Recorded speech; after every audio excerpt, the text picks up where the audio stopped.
So there's a story you may have heard before, and it takes place in an airport terminal that's jam-packed with passengers waiting for their flight to arrive at the gate. The plane is running late. Some people are anxious, maybe a bit frustrated.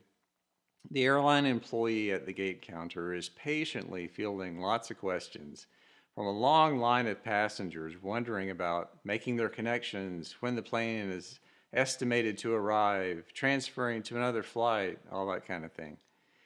But one man cuts in line. He pushes his way past all the other people and starts peppering the employee with demands. He's angry about this delay. He wants an upgrade to first class. He wants extra points added to his mileage program. He is abrupt. He has a grievance because the airline, he believes, has done him wrong. The employee stays calm, but says she really can't help the man with anything until he waits his turn in line just like everybody else. Now, though, the man is furious and he says to the employee, "Do you know who I am?" The employee looks at him, picks up her microphone for the PA system to the whole terminal, and she makes an announcement. "Excuse me, I have a gentleman at gate 14 who does not know who he is.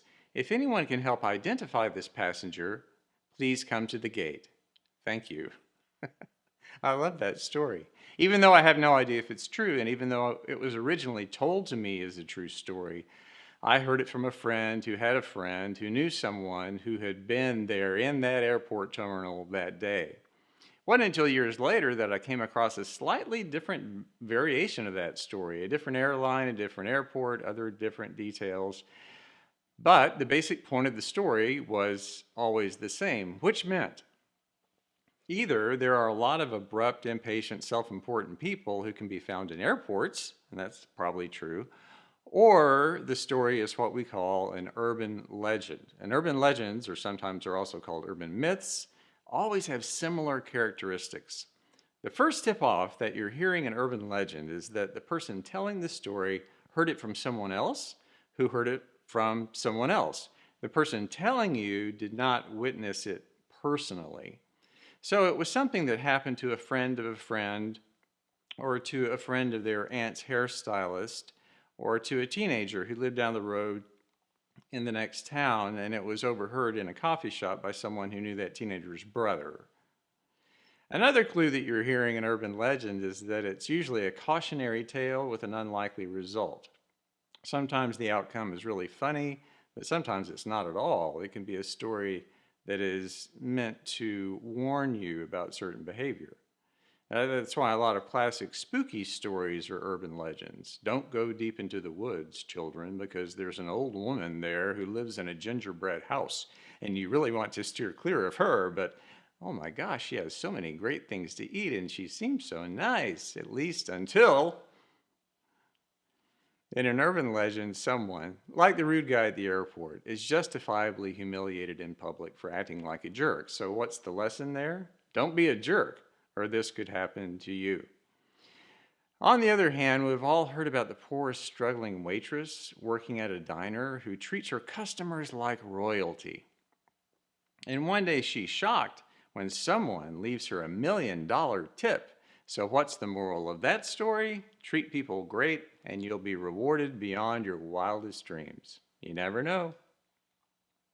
In urban legends, justice is often being served. That's what's happening in that airport story. A guy getting his just desserts. Or they are tales of injustice, so beware. Ultimately, urban legends are all about what we believe about the way the world works or the way it should work. And because that's true, they tell us so much about ourselves. They're a reflection of our own hopes and fears and dreams and beliefs. Email and social media have only accelerated the growth of urban legends, especially if there are images attached to an online post that claim to depict the people involved. If a picture or a video of almost anything is attached to something online, our default mechanism of trust kicks in, and it's hard not to believe what you're seeing is absolutely true, even if it sounds kind of unlikely. As a joke, I once used a picture of George Clooney instead of a picture of myself on an old Facebook profile I used to have, and it was amazing how many people suddenly wanted to be my friend. That's how I met Elle. In fact, in an odd way, the sheer unlikeliness of something can make urban legends seem all the more plausible, more genuine, because it's so unique, which sort of makes sense. If something is boring or just an everyday thing, it's not really likely to catch our attention that much. But if it's strange, if it's really out of character, and people are talking about it, people are sharing it, that gives even the weirdest and most unlikely story a sense of validity. So we think there must be some truth to this. So if you ever wonder how and why wild conspiracy theories become hardcore beliefs, that's why. A conspiracy theory is really just an urban legend that's been added to and amplified many times over. What started out as a simple story morphed into a hardcore belief. For instance, growing up, I believed that it was impossible for George Washington to ever tell a lie, which in my eyes helped make him a larger-than-life hero. So where did that come from? Well, one day the story goes, as a young boy, George chopped down a cherry tree, and we don't know why. Maybe he was just sick of cherries, but that's not the point. When his dad angrily asked young George if he had done this deed, George could have blamed someone else or claimed he knew nothing about it, but instead he said, "I cannot tell a lie, so yes, Father, it was me." And later, someone even painted a portrait depicting that story. Even back then, pictures mattered. But is it a true story? Of course not. It was completely fabricated by a writer named Parson Weems, who wrote a biography of Washington and wanted to sell a lot of books. The moral behind that story, that legend, is what matters. George Washington was honest, and among other things, honesty can be an act of courage. I believed in that story because I wanted to be like that. That's what legends and myths and stories do. They reflect what we believe about the world, what we believe about each other, and what we believe about ourselves. They're very powerful, so it's important to appreciate their power. And it's important to pay attention to who is telling the story, because the tall tale they're telling says a great deal about that person. Now, the most powerful legend in the Old Testament of the Bible is the story of the Exodus, the epic tale of God rescuing the children of Israel out of bondage in Egypt and sending them on a long journey, 40 years, toward a promised land. Now, it's really pointless to argue if that story ever really happened in history. What matters is what it means, how it points to a larger belief. We know that it's the most powerful story in the Hebrew Scriptures, the Old Testament, because it's referred to over and over again in the Bible. We heard it today from the passage from Isaiah that Nisha read, as a reminder of God's protection and care and covenant relationship with us. And it's still retold and symbolically recreated every Passover. And a few months from now, when we celebrate Easter, the story of life overcoming death is our particular way of telling really that same story. It's the most important story because it puts meat on the bones of the most basic belief we have, that we are connected to God and to each other in a profound way, and that we're cared for and we are loved more than we can ever imagine, and that there's absolutely nothing more powerful in our lives than that love that never falters, never tires, never gives up on us, and never dies. It should follow then that if we really believe what that story expresses, then there's nothing we go through in life that is ever hopeless, that no matter what happens to shake our confidence, we can still be confident, that when we lose trust in someone or something, we can find trust again.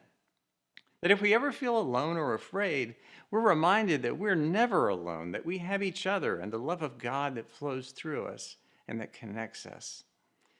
That when we're weak and we feel like we're at the end of our rope, we can and should believe that our strength will be renewed by God and that there's always plenty of rope to pull us up out of harm's way, and God will never, ever let us down.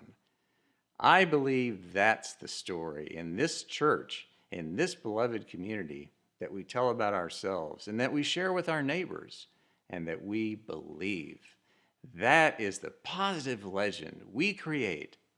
And it's not a second or third hand tall tale, but it's something we witness firsthand in the eyes and hands and hearts and voices of one another.